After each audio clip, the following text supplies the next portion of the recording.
Today we will continue with the chapter reproduction. हम लोग पढ़ रहे हैं आज चैप्टर नंबर 9 जिसका नाम है रिप्रोडक्शन। रिप्रोडक्शन का मतलब होता है अपने ही जैसे बच्चों को जन्म देना। All living things ultimately die. जितनी भी लिविंग थिंग्स है जिन्होंने जन्म लिया है आखिर वो मर जाती हैं। लाइफ है फिर भी जनरेशन टू जनरेशन है, अर्थ के ऊपर चलती रहती है क्योंकि लिविंग थिंग्स हैं अपने जैसे यंग वंस का मतलब होता है बच्चे ऑफ देयर ओन काइंड, यानी क्योंकि लिविंग थिंग्स है अपने जैसे ही बच्चों को क्या करते रहते हैं, जन्म देते रहते हैं। तो रिप्रोडक्शन वो प्रोसेस है जिसमें लिविंग थिंग्स है अपने यंग वंस को, अपनी तरह के यंग वंस को जन्म देते रहते हैं। आप देखते हो कि कुत्ते का बच्चा कैसा होता है, कुत्ता ही होता है। बिल्ली का बच्चा कैसा होता है, बिल्ली होता है। ह्यूमन बींग का बच्चा ह्यूमन बींग होता है। अगर अपने कोई नीम का पेड़ है तो उसका अगर बीज लगाते हैं तो नीम का ही पेड़ उगता है। तो यानी रिप्रोडक्शन क्या होता है कि reproduction is the process by which living things produce young ones of their own kind. यानी रिप्रोडक्शन वो प्रोसेस है जिसमें लिविंग थिंग्स है वो क्या करती हैं, अपने तरह के बच्चों को जन्म देती है। लिविंग ऑर्गेनिज्म के अंदर अगर मान लो कोई भी ऑर्गन सिस्टम है, जैसे डाइजेस्टिव सिस्टम है जो हमारे फूड को डाइजेस्ट करने में हेल्प करता है, सर्कुलेटरी सिस्टम है जो ब्लड को पूरी बॉडी के अंदर सप्लाई करता है, एक्सक्रीटरी सिस्टम है जो वेस्टेज को बाहर निकालने में हेल्प करता है। अगर ये कोई भी सिस्टम काम करना बंद कर देता है तो ऑर्गेनिज्म विल डाई। तो ऑर्गेनिज्म की क्या हो जाती है, डेथ हो जाती है। ऑर्गेनिज्म है वो डाई हो जाता है। लेकिन जो रिप्रोडक्टिव सिस्टम है उसके लिए not needed for the organism to stay alive, यानी जो रिप्रोडक्टिव सिस्टम है वो ह्यूमन बीइंग को ज़िंदा रहने के लिए ज़रूरी नहीं है। यानी अगर किसी व्यक्ति का रिप्रोडक्टिव सिस्टम काम नहीं करता तो इसका मतलब ये नहीं है कि वो डाई हो जाएगा। मतलब किसी भी ऑर्गेनिज्म को अलाइव रहने के लिए, ज़िंदा रहने के लिए लिविंग ऑर्गेनिज्म को रिप्रोडक्टिव सिस्टम है उसका सही तरह से काम करना ज़रूरी नहीं है। लेकिन विदाउट इट, लेकिन इसके बिना क्या होगा कि organism can not produce offspring and therefore can not continue its species. इसके कारण से ऑर्गेनिज्म है अपने जैसे बच्चों को, ऑफस्प्रिंग का मतलब भी बच्चे ही होता है, यंग वंस, ऑफस्प्रिंग, चिल्ड्रन। तो ऑर्गेनिज्म है अपने जैसे ऑफस्प्रिंग प्रोड्यूस नहीं कर पाएगा। इस कारण से उसकी जो स्पीसीज है, उसकी जाति है, वो धरती के ऊपर कंटिन्यू नहीं कर पाएगी। जैसे मेरी बात सुनो, अगर कोई भी जन्म लेता है, जैसे अगर मान लो ह्यूमन बींग है, ह्यूमन बींग के बच्चे पैदा होते हैं। आप लोगों को पता है अगर आज अपने मान लें कि पूरी धरती के ऊपर से ह्यूमन बींग है उसके अंदर रिप्रोडक्शन का प्रोसेस बंद हो जाए, ठीक है, यानी कोई भी जिन्होंने जन्म ले लिया आज तक ठीक है, लेकिन अब जन्म लेना क्या कर दे, बंद हो जाए, रिप्रोडक्शन का प्रोसेस बंद हो जाए, तो क्या होगा कि जिन्होंने जन्म ले लिया वो बड़े होंगे। बड़े होके मतलब बस पहले आप जैसे जैसे आप लोग 7th 8th के बच्चे हो, फिर एडल्ट हो जाएंगे, फिर मतलब क्या हो जाएगा कि वो डाई हो जाएंगे। क्योंकि जिस भी लिविंग ऑर्गेनिज्म ने बर्थ लिया है, जन्म लिया है, वो आखिर एक दिन क्या होगा, मरेगा ही मरेगा। तो जब वो मर जाएंगे तब क्या होगा कि आज जिन्होंने जन्म लिया है वो मैक्सिमम कितना साल जी लेंगे, 100 साल तक, इससे ज़्यादा तो नहीं जिएंगे। पहली बार तो अपना एनवायरनमेंट इतना अच्छा है ही नहीं कि 100 साल तक भी किसी की लाइफ हो। लेकिन ठीक है, वही है, जो एक्सेप्शनल केसेस होते हैं वो 100 साल तक जिंदा रहेंगे। तो 100 साल के बाद क्या होगा, अगर ह्यूमन बींग के अंदर रिप्रोडक्शन का प्रोसेस बंद हो जाए तो जो ह्यूमन बींग की स्पीसीज है, जाती है, वो हमेशा के लिए क्या हो जाएगी, धरती से ख़त्म हो जाएगी। जैसे अपने देखते हैं डायनासोर्स एक्सटिंक्ट स्पीसीज है जो दोबारा से नहीं बनी है। एक बार जिनके भी जीन्स लॉस्ट हो जाते हैं अर्थ के ऊपर से, वो हमेशा के लिए क्या हो जाती है, ख़त्म हो जाती है। जैसे डोडो एक फ्लाइटलेस बर्ड था जो अर्थ से हमेशा के लिए क्या हो चुका है, ख़त्म हो चुका है। तो इस कारण से यानी ऑर्गेनिज्म में रिप्रोडक्टिव सिस्टम के बिना जिंदा तो रह सकते हैं अगर किसी एक ऑर्गेनिज्म के अंदर रिप्रोडक्टिव सिस्टम प्रॉपर्ली फंक्शन नहीं करता। लेकिन अगर सभी के अंदर ऐसा हो जाए, रिप्रोडक्टिव सिस्टम में काम करना बंद कर दे या रिप्रोडक्शन का प्रोसेस बंद हो जाए, तो वो अपने जैसे बच्चों को जन्म नहीं दे पाएंगे और इस कारण से उनकी स्पीसीज अर्थ के ऊपर कंटिन्यू नहीं रह पाएगी। जैसे कि प्लांट्स हैं, प्लांट्स की तरह एनिमल्स के अंदर भी रिप्रोडक्शन 2 तरह का होता है। प्लांट्स के अंदर अपने ने रिप्रोडक्शन पढ़ा था कि प्लांट के अंदर एक तो होता है वेजिटेटिव पार्ट। प्लांट के अंदर जो फ्लावर होता है, फ्लावर के अंदर फ्लावर फ्रूट में चेंज होता है, फ्रूट से सीड्स बनते हैं और अगर अपने सीड को लगाते हैं तो क्या बनता है, नया प्लांट लगता है। तो ये तो होता है सेक्सुअल रिप्रोडक्शन, क्योंकि जो फ्लावर है, फ्लावर से फ्रूट बनता है, ये आपने 7th क्लास में पढ़ा है। ये सेक्सुअल रिप्रोडक्शन है जिसके अंदर मेल और फीमेल गैमेट होते हैं। मेल होते हैं पोलन ग्रेन्स, फीमेल होते हैं ओवम। ये आपस में फ्यूज़ होते हैं जिसके कारण से क्या बन सकती है, एक नई सेल जिसको अपने बोलते हैं जायगोट। जायगोट के अंदर डिवाइड होना शुरू हो जाता है जिसके कारण से बनते हैं सीड। तो यानी अगर नया प्लांट है, सीड से उगता है, तब तो अपने इसको बोलते हैं कि प्लांट्स के अंदर सेक्सुअल रिप्रोडक्शन हो रहा है। लेकिन अगर प्लांट है सीड्स के अलावा, जैसे आप रोज़ का प्लांट देखते हो, पेड़ रोज़ का स्टेम है, स्टेम की कटिंग करके अपने लगा देते हैं, मनी प्लांट के स्टेम की कटिंग लगाते हैं, गुआवा अमरूद की रूट्स लगा देते हैं, शुगर केन है, गन्ने की भी जो कटिंग होती है उसको लगा देते हैं। तो अगर कोई नया प्लांट है वो वेजिटेटिव पार्ट्स ऑफ प्लांट्स यानी फ्लावर को छोड़कर बाकी प्लांट के सारे पार्ट्स को अपने वेजिटेटिव बोलते हैं, रूट स्टेम लीव्स। तो अगर कोई नया प्लांट है vegetative part of plant like root stem leaves से ग्रो करता है तब इसको अपने क्या बोलते हैं, वेजिटेटिव प्रोपेगेशन। और ये क्या होता है, एसेक्सुअल रिप्रोडक्शन होता है, क्योंकि इसके अंदर मेल और फीमेल दोनों का होना ज़रूरी नहीं है। तो यानी अगर नया प्लांट है सीड से उगता है तो इसको बोलते हैं सेक्सुअल रिप्रोडक्शन, और अगर विदाउट सीड उगता है तब इसको बोलते हैं एसेक्सुअल रिप्रोडक्शन। तो प्लांट्स की तरह एनिमल्स के अंदर भी रिप्रोडक्शन दो तरह का होता है, सेक्सुअल एंड एसेक्सुअल्स। अलग अलग वेराइटी है एनिमल्स के अंदर, मतलब अलग अलग तरीके हैं जिससे एनिमल्स क्या करते हैं, रिप्रोड्यूस करते हैं। जैसे कुछ एनिमल्स अपने बच्चों को जन्म देते हैं जैसे कि ह्यूमन और काऊ।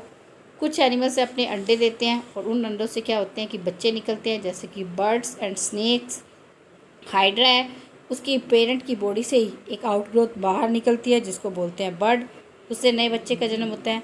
Amoeba simplify split into two, splits का मतलब होता है टूटना। अमीबा क्या होता है कि सिंपली दो पार्ट्स के अंदर टूट जाता है और उससे क्या बन जाते हैं, दो नए अमीबा बन जाते हैं। तो यानी रिप्रोडक्शन का प्रोसेस है अलग अलग ऑर्गेनिज्म के अंदर अलग अलग होता है। अब अपने बात करते हैं सेक्सुअल रिप्रोडक्शन की।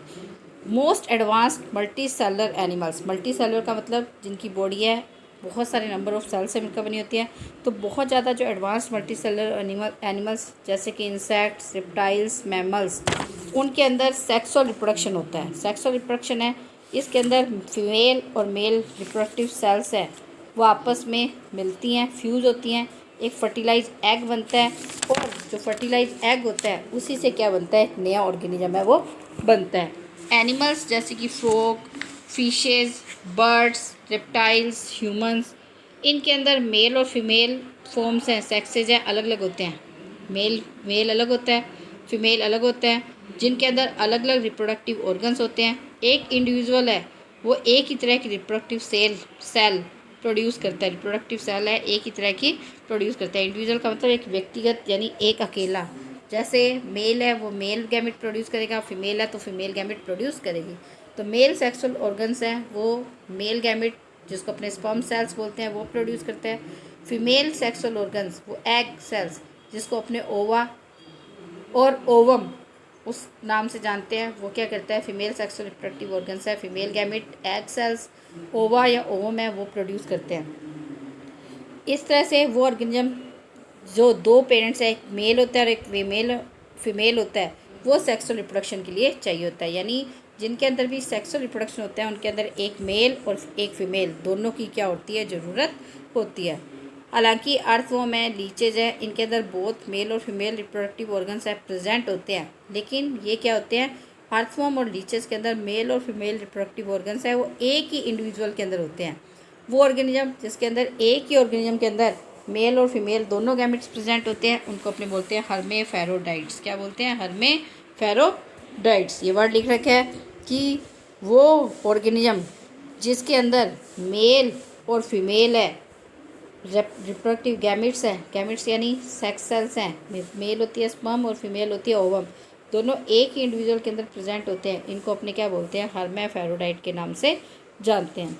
जब भी सेक्सुअल रिप्रोडक्शन होता है तो स्पर्म और ओवम, स्पर्म होता है male reproductive part, male reproductive gamete, और ओवम होता है फीमेल रिप्रोडक्टिव ऑर्गन, दोनों आपस में फ्यूज़ होते हैं, एक नई थर्ड सेल बनाते हैं जिसको अपने बोलते हैं जाइगोट।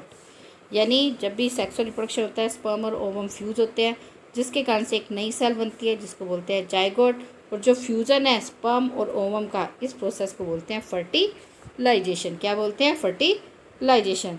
जाइगोट है फर्स्ट सेल है न्यू ऑर्गेनिज्म की, इसके अंदर टाइम के साथ चेंजेज आते हैं और जिसके कारण से क्या बनता है, नया ऑर्गेनिज्म बनते हैं। यानी सभी जो लिविंग ऑर्गेनिज्म है, जैसे हमारी बॉडी है 10⁻14 सेल से मिलकर बनी है ह्यूमन बीइंग की, लेकिन हम भी अपना लाइफ किससे स्टार्ट करते हैं, एक सिंगल सेल से स्टार्ट करते हैं। मेल गैमेट स्पर्म है और फीमेल गैमेट है ओवम, दोनों मिलते हैं, दोनों जब मिलते हैं तो एक नई सेल बनती है जिसको अपने बोलते हैं फर्टिलाइज एग या जाइगोट। उसी से क्या बनते हैं कि ऑर्गेनिज्म है उसके अंदर डिवीजन होते हैं और जिसके कारण से क्या होता है कि ह्यूमन बीइंग का भी जन्म होता है। तो यानी सभी जो लिविंग ऑर्गेनिज्म है अपनी लाइफ किससे स्टार्ट करते हैं, एक सिंगल सेल से ही स्टार्ट करते हैं। अब अपने टॉपिक है फर्टिलाइजेशन। फर्टिलाइजेशन का मतलब अभी अपने ने पढ़ा, the fusion of male and female gamete is known as fertilization. तो बहुत सारे मेथड्स हैं जिसके द्वारा फर्टिलाइजेशन है लिविंग बर्ड के अंदर होता है। सबसे पहले अपने बात करते हैं एक्सटर्नल फर्टिलाइजेशन की। नाम से पता लगता है एक्सटर्नल, एक्सटर्नल का मतलब बाहर, यानी वो फर्टिलाइजेशन जो फीमेल बॉडी के बाहर होता है उसको बोलते हैं एक्सटर्नल फर्टिलाइजेशन।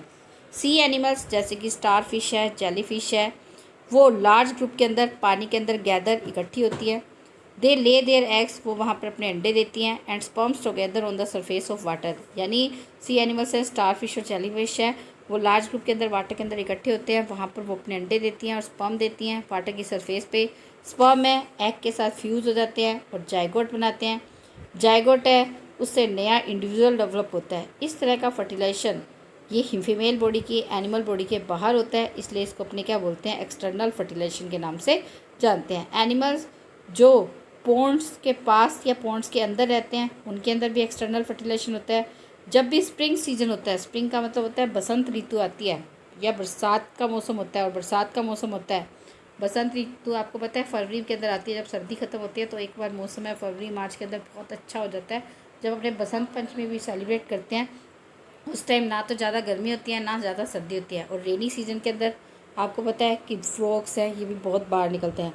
तो स्प्रिंग और रेनी सीजन के अंदर फ्रॉक्स हैं और टोड्स हैं वो पॉन्ड्स के अंदर मूव कर जाते हैं, या स्लो मूविंग स्ट्रीम, स्ट्रीम का तो होता है झरने, स्लो मूविंग स्ट्रीम्स पानी के झरनों के अंदर चले जाते हैं। फीमेल लेज है, फीमेल है वहाँ पर हंड्रेड्स नंबर के अंदर एग्स देती हैं। उनके एग्स बड़े डेलिकेट यानी बड़े ही सॉफ्ट होते हैं। उनके ऊपर जैसे अपने मुर्गी का अंडा देखते हैं तो मुर्गी के अंडे के ऊपर तो क्या होता है, अपने अंडा खाते हैं कई बार, कई लोग खाते हैं, तो अंडे के ऊपर क्या होती है, एक हार्ड कवरिंग होती है कैल्शियम कार्बोनेट की। लेकिन जो और वो अंडा क्या होता है, थोड़ा सा हार्ड होता है। लेकिन जो फ्रॉग और टोड्स अपने अंडे देते हैं वो एग्स क्या होते हैं, बहुत ज़्यादा डेलिकेट होते हैं। उनके अंदर कोई शेल नहीं होती है, उसके ऊपर एक कोई बाहर कैल्शियम कार्बोनेट जैसी हार्ड सेल नहीं होती है, एक लेयर होती है जेली लाइक सब्सटेंस की, जेली जैसी होती है ना बड़ी सॉफ्ट सॉफ्ट, वो क्या करती है उन एग्स को एक साथ होल्ड करके रखती है और उनको प्रोटेक्शन देने का काम करती है। मेल है वहीं पर क्लस्टर, जो फ्लोटिंग एग्स होते हैं जो तैर रहे होते हैं अंडे, वहाँ पर मेल क्या करता है अपने स्पर्म से डायरेक्टली क्लस्टर ऑफ एग के ऊपर क्या कर देता है, इजेक्ट कर देता है। स्पर्म है वाटर के अंदर स्विम करते हैं अपनी लॉन्ग टेल्स के द्वारा, और वो क्या करते हैं एग को फर्टिलाइज करते हैं। फिशेज़ के अंदर भी फर्टिलाइजेशन कैसा होता है, एक्सटर्नल ही होता है। अब है एक्टिविटी फर्स्ट के अंदर फील्ड इन्वेस्टिगेशन के अंदर ये कह रहा है कि अगर अपने एक पॉन्ड रेनी सीजन के अंदर किसी पॉन्ड के पास जाते हैं तो तुम्हारे को वहाँ पर फ्रॉग के क्लस्टर ऑफ फ्रॉग्स एग है वाटर के अंदर फ्लोट करते हुए दिखाई देते हैं। अगर अपन इनको ध्यान से देखते हैं तो इनका कलर, साइज और स्ट्रक्चर उसको नोट कर सकते हैं। अभी तो बेटा अगर आपके कोई आसपास पॉन्ड है तो आप देख सकते हो, क्योंकि अभी रेनी सीजन चल रहा है तो कहीं पर भी रुका हुआ पानी है तो वहाँ पर आपको ये क्लस्टर्स ऑफ एग्स है दिखाई दे सकते हैं।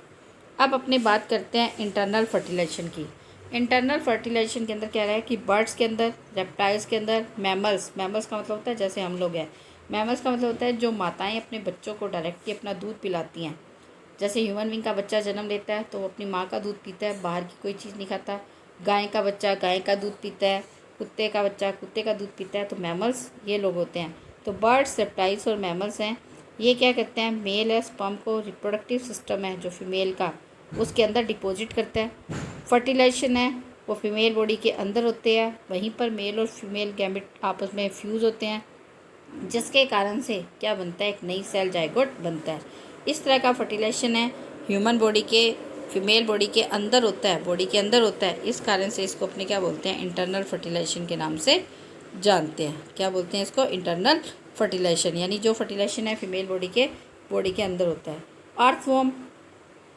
अर्थवॉर्म और लीचेस के अंदर अपने ने पढ़ा था कि मेल और फीमेल रिप्रोडक्टिव ऑर्गन्स हैं, एक के अंदर रिप्रेजेंट होते हैं। अर्थवॉर्म के अंदर फर्टिलाइजेशन है इंटरनल होता है। एक अर्थवॉर्म है, एक हेर्मेफेर्मोडाइट है, इस कारण से ये इटसेल्फ खुद फर्टिलाइज नहीं होता। 2 अर्थवॉर्म्स हैं, हालांकि दोनों एक के अंदर ही होते हैं, लेकिन इसके अंदर क्या होता है कि ये खुद अपने आप फर्टिलाइज नहीं होता कि इसके अंदर फीमेल पार्ट है तो उससे ओवम निकले और मेल पार्ट से स्पर्म निकले और दोनों फ्यूज़ हो जाएं। ऐसा नहीं होता, बल्कि 2 अर्थवॉर्म्स हैं, कॉन्टैक्ट में आते हैं एक दूसरे के, वो स्पर्म्स का एक्सचेंज करते हैं, एग फर्टिलाइज हो जाता है फीमेल बॉडी के इंटरनली जो स्पर्म्स है वो पार्टनर्स के द्वारा क्या करते हैं, रिसीव करते हैं। यानी जब दो अर्थवर्म कॉन्टैक्ट में आते हैं तो दोनों एक दूसरे को स्पर्म दे देते हैं, इंजेक्ट कर देते हैं एक दूसरे की बॉडी के अंदर। तो यानी यहाँ पर भी क्या होता है कि रिप्रोडक्शन है फीमेल बॉडी के अंदर ही होता है, इसलिए इसको अपने क्या बोलते हैं, इंटरनल फर्टिलाइजेशन के नाम से जानते हैं। अब है रिप्रोडक्शन इन ह्यूमंस। टॉपिक क्या है, रिप्रोडक्शन इन ह्यूमंस। इसको अपने पढ़ेंगे तो बाद में, लेकिन इसके बारे में थोड़ा सा जनरल सा पढ़ लेते हैं। ह्यूमन रिप्रोडक्टिव है, रिप्रोडक्शन है, इसके अंदर 2 सेक्सेस मेल और फीमेल इन्वॉल्व होते हैं। हर सेक्स है उनके अंदर, यानी मेल के अंदर अलग तरह का रिप्रोडक्टिव सिस्टम होता है, फीमेल के अंदर अलग तरह का रिप्रोडक्टिव सिस्टम होता है। फर्टिलाइजेशन इंटरनल होता है। बेबी का जाइगोट है, जो बेबी के अंदर फुल डेवलप्ड होता है, वो भी फीमेल बॉडी की अंदर ही होता है, फीमेल बॉडी के यूटीरस के अंदर होता है। अब अपने यहाँ पर आपको डायग्राम दिखा रखा है male reproductive system. Male reproductive system के अंदर टेस्टिजस कोर्टल सैक के अंदर दिखा रखे हैं, वास डेफरेंस जिसको स्पर्म डक्ट बोलते हैं, यूरिथ्रा जहाँ पर यूरिन है टेम्परेरी स्टोर रहता है, और पेनिस दिखा रखा है। फिर आपको ह्यूमन स्पर्म की फ़ोटो दिखा रखी है। ह्यूमन स्पर्म है, इसका साइज़ बहुत ज़्यादा कम होता है बेटा, 0.05 मिलीमीटर, 0.005 मिलीमीटर होता है, यानी बहुत ही ज़्यादा छोटा होता है। लेकिन फिर भी ये एक सिंगल सेल है, लेकिन इसके अंदर 3 पार्ट होते हैं, हेड, मिडल पीस और टेल। टेल इसको क्या करती है, आगे मूव करने में हेल्प करती है। फीमेल रिप्रोडक्टिव सिस्टम है, इसके अंदर आपको दिखा रखी है ओवरीज, फैलोपियन ट्यूब, ओविडक्ट जिसको बोलते हैं, और वेजाइना। अब अपनी बात करते हैं प्यूबर्टी। प्यूबर्टी का मतलब क्या होता है कि जब भी बॉयज़ है, बॉयज़ के अंदर 11 to 16 ईयर के अंदर सेक्सुअल मैच्योरिटी आ जाती है। गर्ल्स के अंदर 10 to 15 ईयर की एज के अंदर ही क्या आ जाती है, सेक्सुअली मैच्योरिटी आ जाती है। इसी को अपने इसी टाइम को, लाइफ की इसी स्टेजेस को अपने क्या बोलते हैं, प्यूबर्टी के नाम से जानते हैं। इसको अपने एडोलसेंट पीरियड भी बोलते हैं, यानी वो लाइफ का वो पीरियड जब बॉडी है रिप्रोडक्शन के काबिल हो जाती है, सेक्सुअली मैच्योर हो जाती है, उसको अपने बोलते हैं एडोलसेंट पीरियड। और इस एज को टीन एज के नाम से भी जानते हैं, क्योंकि देखो 11-12 से स्टार्ट होता है, 13, 14, 15, 16, 17, 18, 19, यानी सबके पीछे क्या लगता है, टीन लगता है। तो इस एज को अपने क्या बोलते हैं, टीनेजर के नाम से भी जानते हैं। तो बॉयज़ के अंदर प्यूबर्टी है, उसके अंदर लड़कों की आवाज़ चेंज हो जाती है, थोड़ी भारी हो जाती है, उनके हेयर पे, फेस के ऊपर बाल आने शुरू हो जाते हैं, यानी दाढ़ी मूंछ आना शुरू हो जाती है, मसल्स उनकी ज़्यादा डेवलप हो जाती है, स्पर्म्स है टेस्टिस से रिलीज होने लग जाते हैं। गर्ल्स के अंदर भी थोड़े से चेंजेस आ जाते हैं। इन चेंजेस का कारण क्या होता है कि गर्ल्स और बॉयज़ के अंदर अलग अलग हार्मोन्स हैं, वो सीक्रेट होते हैं। उन्हीं हार्मोन्स के कारण से क्या होते हैं कि चेंजेस आने शुरू हो जाते हैं। अब अपने नेक्स्ट वीडियो के अंदर क्या करेंगे, मेल रिप्रोडक्टिव और फीमेल रिप्रोडक्टिव सिस्टम के बारे में पढ़ेंगे। Thank you students, have a nice day.